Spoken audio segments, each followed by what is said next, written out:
We know that the electromagnetic field is around us, and we know that crystals are actually beautiful minerals. But do we actually know how they work? Do we know how to actually harness the power of crystals?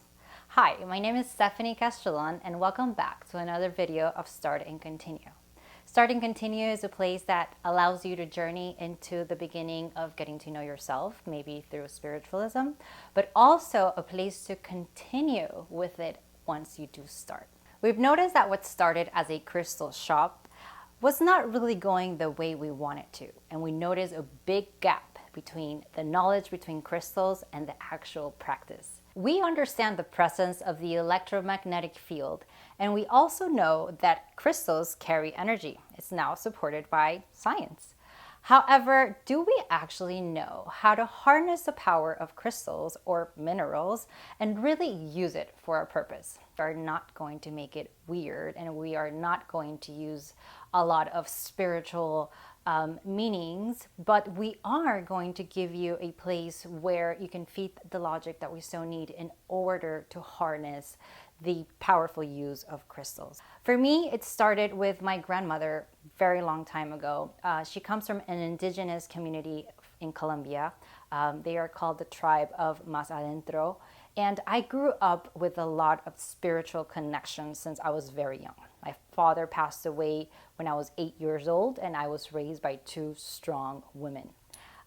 These strong women, one of them being my grandmother, was very connected to herbs. Everything that was related to herbalism, of course, coming from a tribe in the Amazons. You're very connected to plants.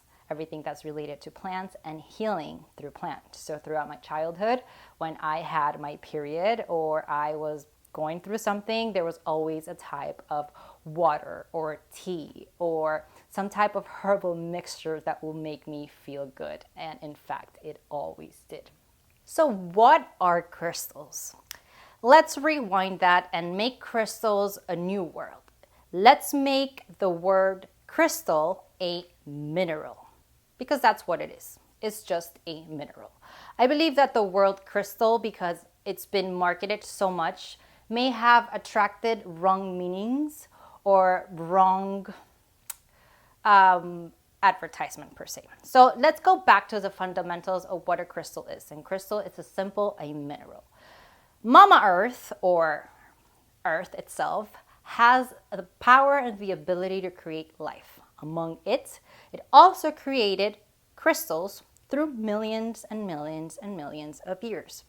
Crystals are found in Earth, and they are produced by the accumulation of minerals over time, solidifying and making it a solid or a crystal. Now, I don't know how many of you were good in science class in high school, but I was not one of them. So the fact that I even know all of this is beyond time and space.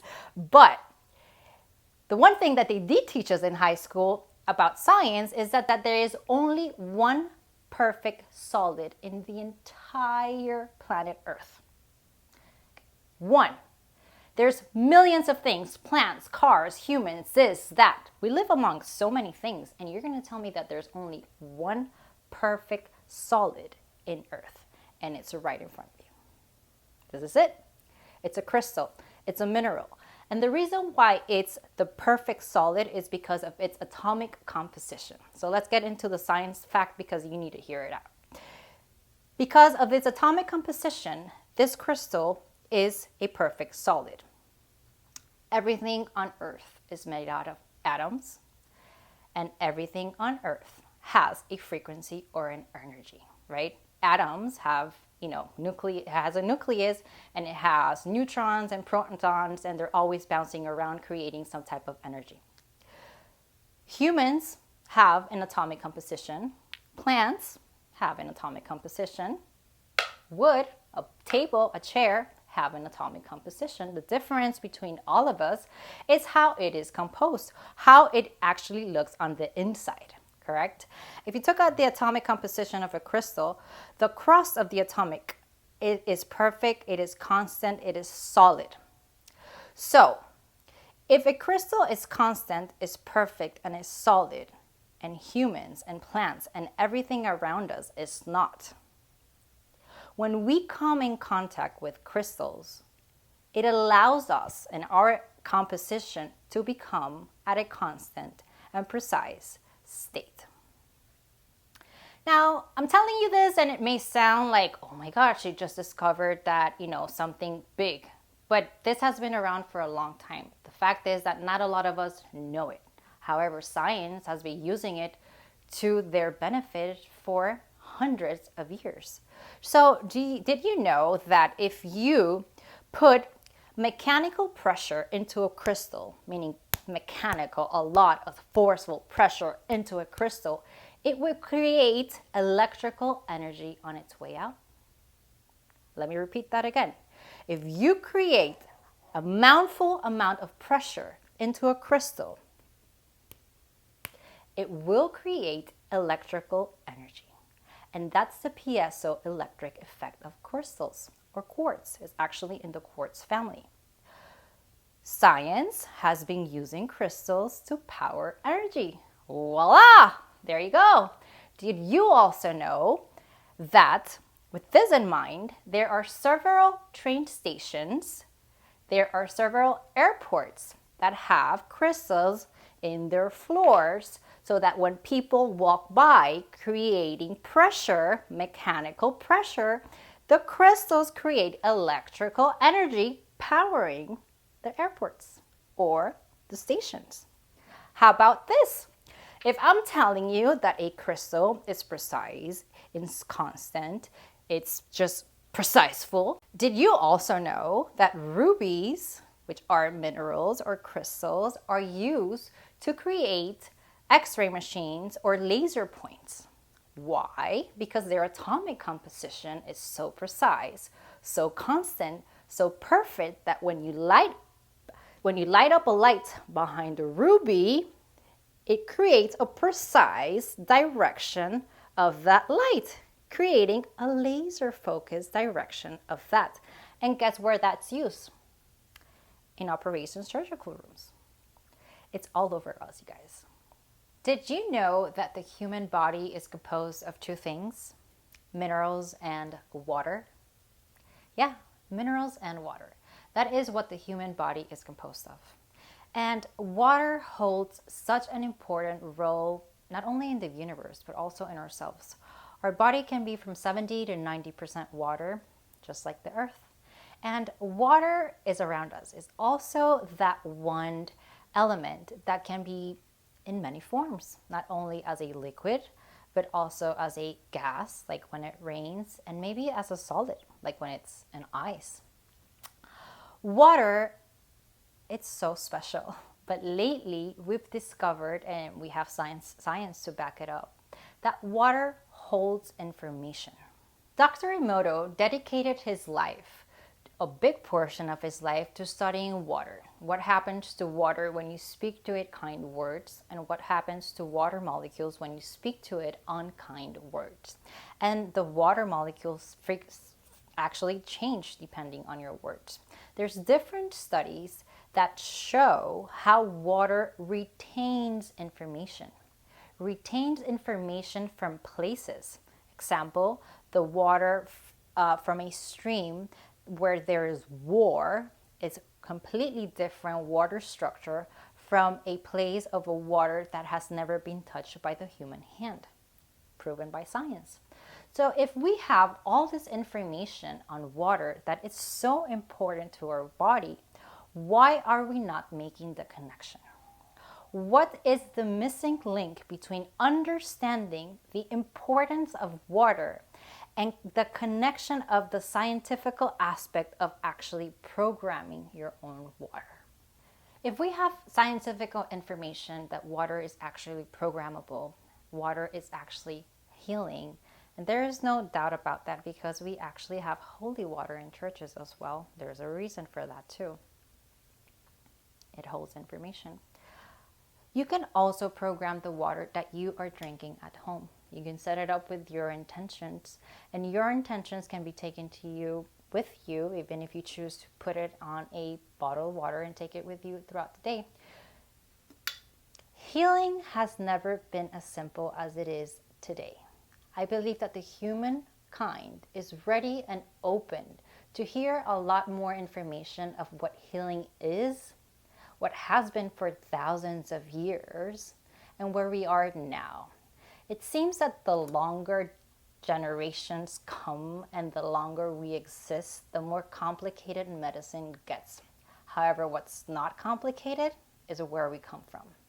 The one thing that remains constant is where we come from, who we are, the fact that we're humans and we're birthed the same way throughout thousands of years, but also the fact that we are 90% water, and that's not going to change. Now, we know that science has been using crystals and they're around us. We know that through the liquid aspect of crystals or quartz, specifically with silica, we now have phones or LCD monitors. We have so much integration of crystals into our lives or quartz that we must understand where they also come from. And although there's a science to back up what we've always known, I gotta say that science is always late to the party, okay? This is information that we've had for hundreds of years, probably even more, but we haven't had the technology to be able to measure, because through science you must be able to measure results, right? And there are some things about this stuff that cannot be measured. However, we are going through space and time to actually be able to quantify the information that we have. So jumping back, what we know, what did we know before science started backing up this information? Well, we know that it's been around in history forever. It's that one element that when we look back into ancient civilizations, no matter the era, crystals, minerals have always been around. We find tombs, or we bury up all of these ancient civilizations in Egypt and Cairo and all over. And we find mummies that were buried with specific artifacts like crystals in their crowns and specific rocks in their chest. We've noticed that pyramids, like the pyramids in Giza, we now have information that shows that before these pyramids were built, they're not just built out of the blue. There are specific, let's say, requirements that need for these pyramids to be placed where they were placed. But also we now have evidence that part of the rituals that were performed before the installation of the first rock were placing specific rocks to create specific energy frequencies in that specific space. And we know this through the paintings where we study history. So we don't have to take it that deep, but before there was science, the healers from tribes, because there was not the doctors, there were the healers from tribes, would use plants as part of the medicine, but they will also use minerals as part of the medicines. Do you know that the human body is made up of two things? Water and minerals. That's at the end, period. You can die tomorrow. Bye-bye. It's that simple. And so when you think about it, if a crystal is a mineral and we are composed of minerals and water, what is the effect that a crystal can have on our body, even if it's not digested? Because we understand that there is an electromagnetic field, and we are trained not only with people but with things and environments through our electromagnetic field. You can walk into a place right now and feel the environment. You can walk into a funeral home and feel the pain. You can walk into a spa and feel the calmness. There's things that you can't measure, but you can feel.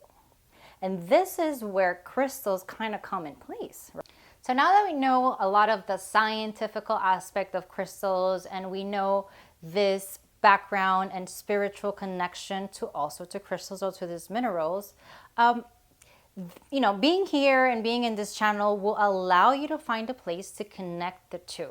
It's important to know that we have both a rational and an irrational part of our brains, and in order for us to give in anything, the best of ourselves, to be open to receive not only information, education, but anything, we have to be able to feed both sides, the emotional aspect, but also the rational aspect. So here we're going to find a lot of information on scientific aspects, on scientific findings of crystals, but also that spiritual connection and practices that will lead you into actually connecting to yourselves. We have to understand that crystals are that gateway for us to have a space to sit down and really connect with ourselves. There's a lot of things happening today around the crystal community, right? Or the mineral community. And we see a lot of people doing the chakra aligning. We see a lot of meditations with crystals, and it's important to understand how to use crystals, how to harness their best benefits, how to harness their true powers. And so connecting science and spiritualism will allow you to do that, allow you to connect to also yourself, and allow you to open that door to actually find a space to hear yourself out, because that's what we're missing in our busy world. We're doing, and we are not being. Having a moment in time, a space that allows you to just hear your thoughts, hear yourself, connect with your higher purpose, with your true purpose, then that is the gateway to your own self. Thank you for being here. This is Start and Continue. Join and subscribe if this is a subject that resonates with you. We are going to be sharing a lot more information, and I hope that you can journey with me here and continue on forever.